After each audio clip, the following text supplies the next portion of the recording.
World of AI is becoming just like the world of streaming. You need this service, that service to do this or to do that. Just like streaming, you need this service to watch this show, you need this service to watch this show. And it is a bit frustrating. So today, let's take a look at Copilot versus ChatGPT. Now, the key thing here you need to know is that OpenAI and Microsoft have a very close relationship. So there is a lot of similarity between the two tools. And so let me help you decide which one you should use, but also how you can essentially use GPT-4 for free. Let's go ahead and start with ChatGPT, which has been around pretty much the longest and is essentially the best in terms of it uses OpenAI's GPT 3.5 and GPT-4, but the free version, it only allows you to use GPT-3. So you can see here we're in ChatGPT, and this is OpenAI's pretty much like worldwide release of the AI, whereas like a lot of developers and stuff will still use the playground, and while it's very similar, it gives a little more control over things. This is more user-friendly, something that folks can easily pick up and use. By default here, we only have access to GPT 3.5. If you click here, you can see you need to upgrade to Plus in order to access GPT-4, which is by and far a lot better than GPT 3.5.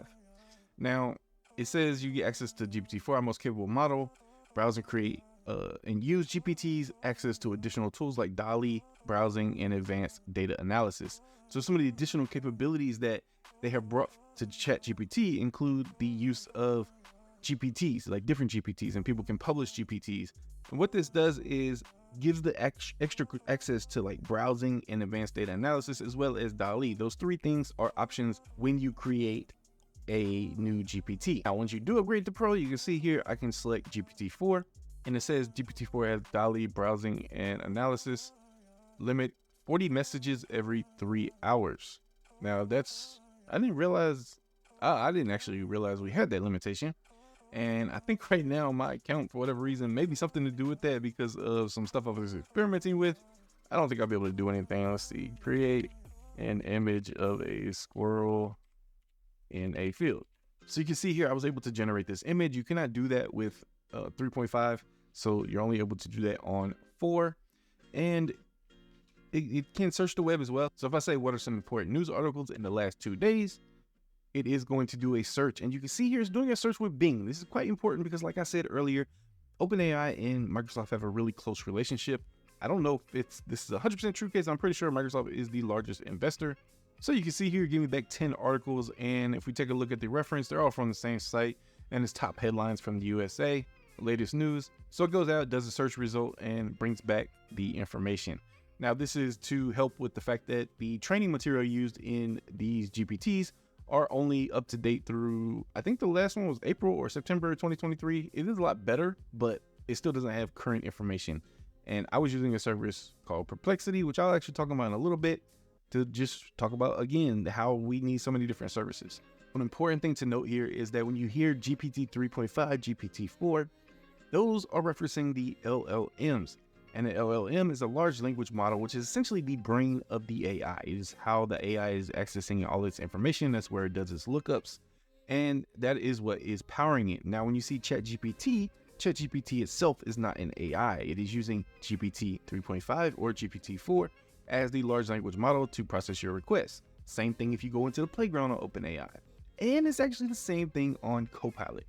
So we switch over to Copilot here, and this is Microsoft's pretty much their step into the standalone everyday companion realm. Essentially like ChatGPT, you can create images. So if I say create an image of a squirrel in a field, it's going to go ahead and try to do that. All right, so here we go. We have our images generated. This one took a little bit longer than ChatGPT, and I'm going to explain why. You can see here, I didn't have to pay for anything. I'm not paying for the service yet. This is the free offering from Copilot. And this is why I say you're able to access GPT-4 for free, because this is leveraging DALL-E 3 and also GPT-4 in order to answer your requests and things like that.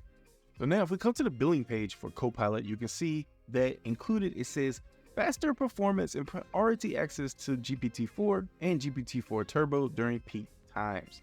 And one key thing that ChatGPT doesn't mention is if it's using GPT-4 Turbo. It says it's using its latest GPT-4s. I would assume that it's supposed to be using Turbo, but we don't know for sure. It is a cheaper one, so I'm almost positive they are using that. And same thing here, they will be using GPT-4 and GPT-4 Turbo on Copilot but it shows that it could be limited under free usage. I don't know if they would actually default down to 3.5 or if it just means that you could have some delays and stuff. Now, earlier when I tried to create this image that you see here, typed in the same prompt and it actually wasn't working. It actually thought it created one, but it wasn't showing anything. If I got the link from it, it still wouldn't come up. And then I tried to generate another one. It just said it was going to take a while and it actually never finished. So I don't know. I think there, once you hit peak usage, it gets pretty much bogged down and you might not be able to use it. So there is free yet somewhat limited access to GPT-4. That being said, with the paid version of GPT-4 on ChatGPT, also there are limitations. I believe it said limit 40 messages every 3 hours. This is because in the back end of things, each thing is translated into tokens. And so every message you type, every message you get back is translated into tokens. And if you're like a developer using the playground, we have like essentially token charges. So we're charged on a token basis, not necessarily a flat $20. Whereas with ChatGPT, it's a flat $20. And what they're banking on is that people are signing up and not using it. And then that'll balance out the people that are using it a ton. But the fact that they have a throttle here also means that they have some kind of limit in place there, which is interesting. I actually didn't know that was a thing. So that's pretty interesting, to be honest. Now, the fact that Microsoft is essentially losing money, but it's hard to say with a huge corporation like that in terms of them losing money because they have all these other services you're paying for 365 and things like that it integrates with. How much of it are they going to work into the cost and how much of it are they going to try to charge the consumer for? Well, we can see here we do have a $20 a month option, which will give you faster performance and that additional access. And it looks like you actually need the subscription to 365 and the subscription to Copilot to get the Microsoft 365 app integration. And it also gives you 100 boosts per day for the image creation. So when it says boost, I don't know if that means it creates faster or if you can create more. We don't really know where the limits are at this point, but you can see here, paying that $20 a month is going to get you additional access and make things a little bit faster. So then the question is, which one do you do? Well, it's hard to say because there's going to be things that are good with Copilot. There's going to be things that are good with ChatGPT. ChatGPT offers these 4 GPTs here. We can do different things. And there's a lot of options here if you're trying to do something specific. That being said, Copilot, they both have apps. They both offer a lot. And in general chatting, I think that if you're going to do one or the other, that Copilot, if you don't want to pay anything, is going to be better to use than ChatGPT because you're going to be able to get the access GPT-4. You're going to get better results from your queries. Now, let me take it all the way back to my comparison of streaming services to AI services. And so let me talk about Perplexity, which again is a $20 a month service. And so I like this one because it seems to be a lot better at gathering up news articles and things like that. And that's just one use case I have right now. So again, I'm talking about, okay, well, I can do this with this. And I could probably do it with Copilot and ChatGPT, but Perplexity seems to have access to the paid membership of different news sites because I'm getting articles from like Wall Street Journal and things like that. So it's able to go out and grab more things than I've been able to get back from like Copilot and ChatGPT. So I don't know. That's why I say you might just find something that helps you with this. You might find something else that helps you with this, but it adds up really quickly. Like let's say we used all 3 of these, then I'd be at $60 a month for access to AI.